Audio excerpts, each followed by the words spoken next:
દ્વારકાધીશના ચરણોમાં વંદન. તમામ બચ્ચાઓને મારા પ્રણામ. આજના આ કાર્યક્રમની અંદર જે નિબંધ સ્પર્ધા રાખવામાં આવી છે એમાં ઉપસ્થિત મારા વાઇસ પ્રિન્સિપલ ડૉક્ટર હિતેશભાઈ, ડિબેટ સમિતિના અધ્યક્ષ અધ્યાપિકા રેખાબેન, ડૉક્ટર ઈશ્વરભાઈ ચૌધરી સાહેબ, તમામ અધ્યાપક મિત્રો અને વાલા દીકરા દીકરીઓ, નિબંધ સ્પર્ધામાં સરે કીધું હમણાં કે 64 અને 65 વિદ્યાર્થીઓએ ભાગ લીધો છે. તમે 65 વિદ્યાર્થીઓ 4000 વિદ્યાર્થીઓનું પ્રતિનિધિત્વ કરો છો, કારણ કે બધા જ વિદ્યાર્થીઓ માટે આપણે નોટિસ મૂકેલી હતી, પણ આમાં 65 વિદ્યાર્થીઓ રસ દાખવ્યો કે અમે આમાં કુશળતા અપનાવી શકીએ એમ છીએ.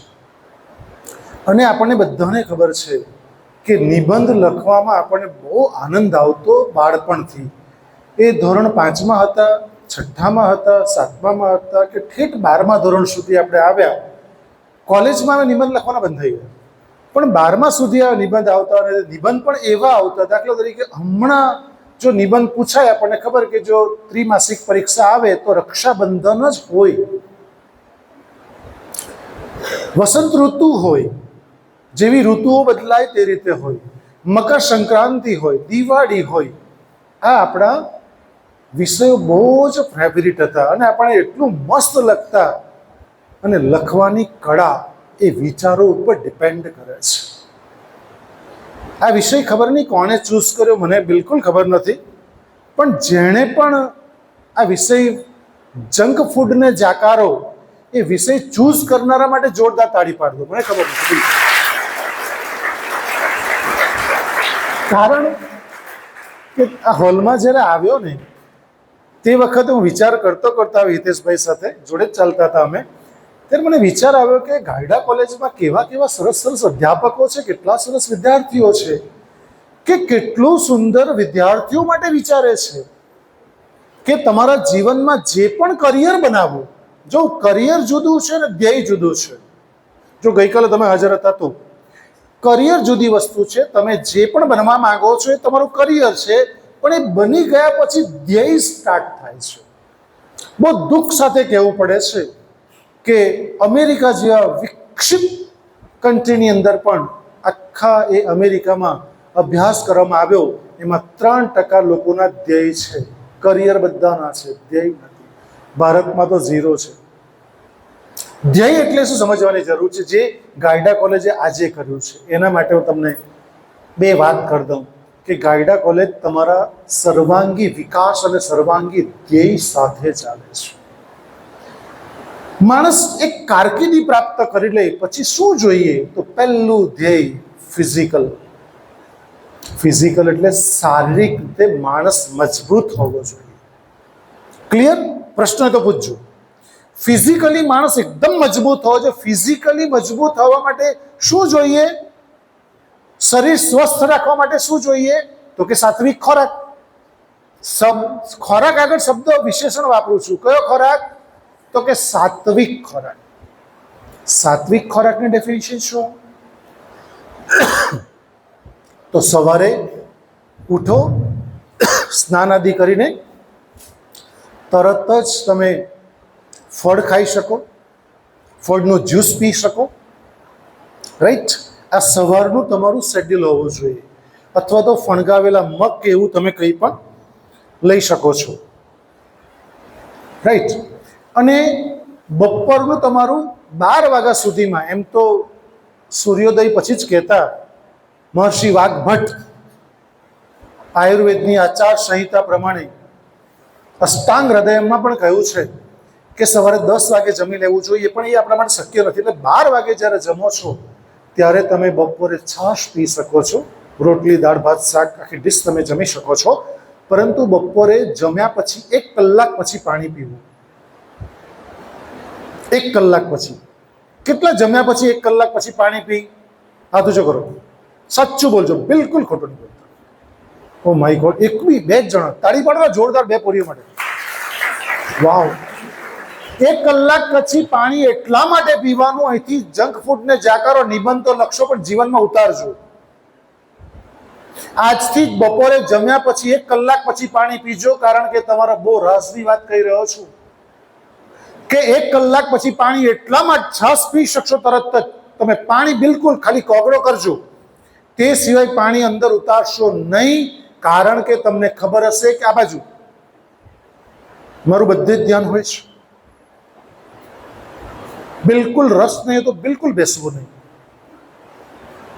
જો જબરજસ્તી લાવેલા હોય તો જબરજસ્તી લાવેલા નીકળી જાઓ, જવા માંગતા હોય લોકો. બાકી બિલકુલ કોઈ પણ પ્રકારની વાત મને જોઈશે નહીં. Discipline must. આપણે જ્યારે અગ્નિ પેટાવીએ છીએ અને જો પાણી ઢોળી દઈએ, શું થાય? ઓલવાઈ જાય. આ તો ક્લિયર છે, રાઈટ? ઓકે. એવી જ રીતે જેમ આપણે પહેલો જ રોટલીને શાકનો કૂવો મોઢામાં મૂકીએ છીએ એટલે આપણો જઠરાગ્નિ પ્રદીપ્ત થાય છે, જે પેલા અગ્નિ જેવો સેમ છે. શું પ્રદીપ્ત થાય છે? જઠરાગ્નિ પ્રદીપ્ત થાય છે, અને એનું કામ ખોરાકને પાચન કરવાનું છે. એ ખોરાક પાચન કરવાનું કામ સ્ટાર્ટ કરે છે, અને તમે તરત જ પાણી પી લો છો એટલે તમારો ખોરાક પચતો નથી, સડી જાય છે. અને સડેલો ખોરાક અંદરથી દુર્ગંધ મારે છે, એટલે આપણને ઓટકાર આવે, ખાટા ખાટા ઓટકાર આવે. અમુક લોકો ખાધા પછી ઓઈયા આખા ગામને સંભળાવે કરે છે. ઓઈયા એસિડિટી છે, જળ બહુ બળતરા થાય છે, કારણ કે આખી જિંદગી અને ખાધા પછી અને ખાધાની વચ્ચે વચ્ચે પાણી પીધેલું હોય છે. આપ સૌ બચ્ચાઓને નમ્ર વિનંતી કરું છું કે ખાધા પછી 1 કલાક પાણી પીજો, 1 કલાક પછી પાણી પીજો, ત્યારે તમને પેટના રોગો નહીં થશે. અસત્ય બાબત છે. અને મારામાં શંકા જતી હોય તો તમે ગૂગલ કરજો, યુટ્યુબ કરજો, મહર્ષિ વાઘભટ્ટ કરજો, બધું આવી જશે. અને અષ્ટાંગ હૃદયમાં લખેલી વાત છે, રાઈટ? એટલે આ એક વાત. બીજી વાત, ફિઝિકલી તમારે મજબૂત રહેવું હોય તો તમારે કસરત પણ કરવી પડશે. અને બીજી એક ટિપ્સ આપી દઉં કે 24 કલાકમાંથી આખા શરીરમાં એક વખત પસીનાની બંધ નીકળી જાય એવું કંઈ બી કરજો. રનિંગ કરો, જોગિંગ કરો, વોકિંગ કરો, સાયકલિંગ કરો, વોટ નોટ, જીમમાં જાઓ, જે બી કરો તે, પણ 1 કલાક તમે તમારા ફિઝિકલ હેલ્થ માટે આપજો. નહીં તો દવાખાનામાં આપવા તૈયાર રહેજો. આ સત્ય બાબત છે.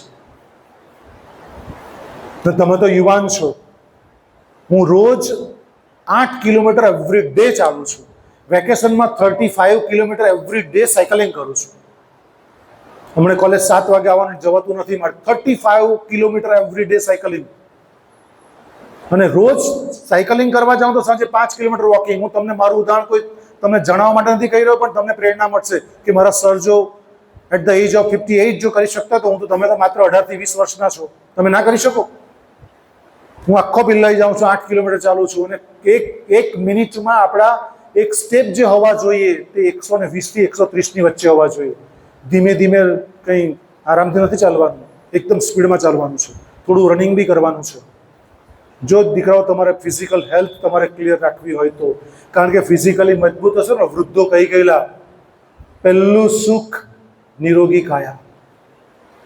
તમારી પાસે ગમે એટલા પૈસા હશે ને, જો તમારું સ્વાસ્થ્ય સારું નહીં હશે ને, જિંદગીમાં તમને કશું નહીં કરી શકશો, ગેરંટી સાથે કહું છું. એટલે ગારડા કોલેજ બી અભિનંદન લેવા માટે પાત્રતા ધરાવે છે કે તમારા ફિઝિકલ હેલ્થની ચિંતા કરે છે અને તમારી પાસે લખાવડાવે છે કે જંક ફૂડ ખાતા નહીં, કારણ કે 7 વર્ષના બાળકોને એટેક આવી રહ્યા છે જંક ફૂડને કારણે. ડોક્ટર લોકોએ સંશોધન કર્યું છે. હું તમામને મહેરબાની કરીને વિનંતી કરું છું, એક પણ વિદ્યાર્થીઓ જંક ફૂડને જાકારો એટલે ખાલી લખવાનું નથી, જીવનમાં ઉતારવાનું છે. હા ઠીક છે, મહિનામાં એકાદ વાર. અને મંચુરિયન તો બિલકુલ નહીં ખાતા, જો શક્ય હોય તો. હું શક્ય એટલા માટે જ મૂકી દઉં. અને તેમાં જે સોયા સોસ આવે છે ને દીકરાઓ, હેલ્થને બહુ જ નુકસાન કરે છે. પણ છતાંય આજના લોકો માનતા નથી. એ વાસ્તવિકતા છે, અને વાસ્તવિકતા સ્વીકારીને ચાલવું પડશે મિત્રો, રાઈટ? એટલે તમે જેટલાને મનમાં એમ થાય ને કે મારે સુધરવું છે એ તો સુધરશે જ. એટલે જંક ફૂડ ને જાકારો આપજો ને તો એટેક માટે પહેલા ડોહા લોકોને એટેક આવતા, હવે 7 વર્ષના 10 વર્ષ 15 વર્ષના 12મા ધોરણની પરીક્ષા આપતો 9 છોકરો જ એક્સપાયર થઈ ગયો. હમણાં તપોવનમાં એક છોકરો 8-10 વર્ષનો એક્સપાયર થઈ ગયો, એટેક આવી ગયો રાત્રે. એટલે બિલકુલ મારી વાતને અંડર એસ્ટિમેટ નહીં કરશો. Try to understand and implementation, right, જીવનમાં ઉતારજો. એટલે ગારડા કોલેજ તમારા ફિઝિકલ હેલ્થની ચિંતા કરે છે ને, ક્યારેક હું મેન્ટલ હેલ્થનો પણ વિષય આવશે ત્યારે વાત કરીશ. મારે પણ લેક્ચર્સ છે, હું ચર્ચાને માત્ર અલ્પ વિરામ આપું છું. ફરી પાછા મળીશું. જય હિન્દ, જય ભારત, જય જય ગોવિંદ.